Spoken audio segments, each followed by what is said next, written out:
السلام عليكم ورحمة الله وبركاته. ازيكم يا حبايبي؟ عاملين ايه؟ يا رب تكونوا بخير. تعالوا بقى النهارده نعمل فطيرة مشلتتة، بس ولا هنفرد بقى ولا هنعجن ولا أي حاجة. هنعملها بالجلاش. أحلى فطيرة مشلتتة. بص عاملة ازاي؟ ريحتها بقى جميلة جدا ومحمصة بقى وجميلة. يلا بينا كده نعمل. معايا هنا سمنة بلدي ولفة جلاش وكوباية زبادي وبيكنج باودر ومعلقتين سكر بودر ونص كوباية من الحليب. السكر البودر ما تخافيش، مش هيحليها بس بيديها طعم حلو قوي وانت بتاكلي اللقمة كده. هنزل كده بنص كوباية من الحليب، عليها كوباية من الزبادي، فضيها طبعا كلها كده حلو. هنزل بالباكو بيكنج باودر، وراهم على طول معلقتين سكر بودر، وهاخد ربع كوباية من السمنة البلدي. السمنة البلدي طبعا هتديها طعم وريحة حلوة جدا. هنقلب بقى كل التشريبة دي كده مع بعض.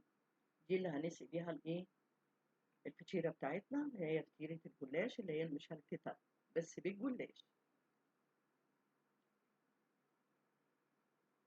والله سريعة وجميلة وفي نفس الوقت ريحتها تحفة. بص عاملة ازاي. هجيب بقى كده الصينية بتاعتي وهنزل بمعلقتين كبار من السمنة البلدي.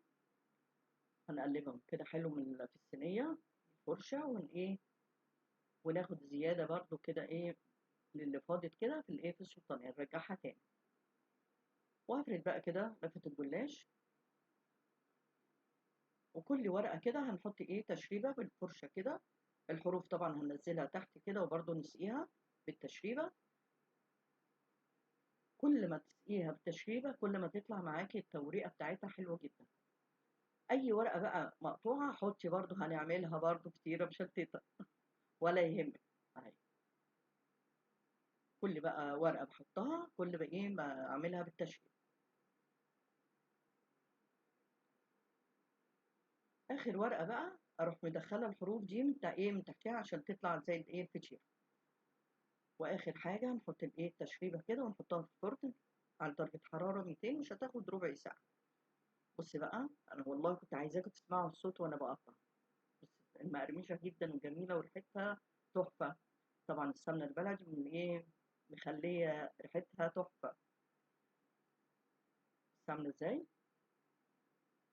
حطي بقى عليها عسل، تاكليها بالسكر البودر.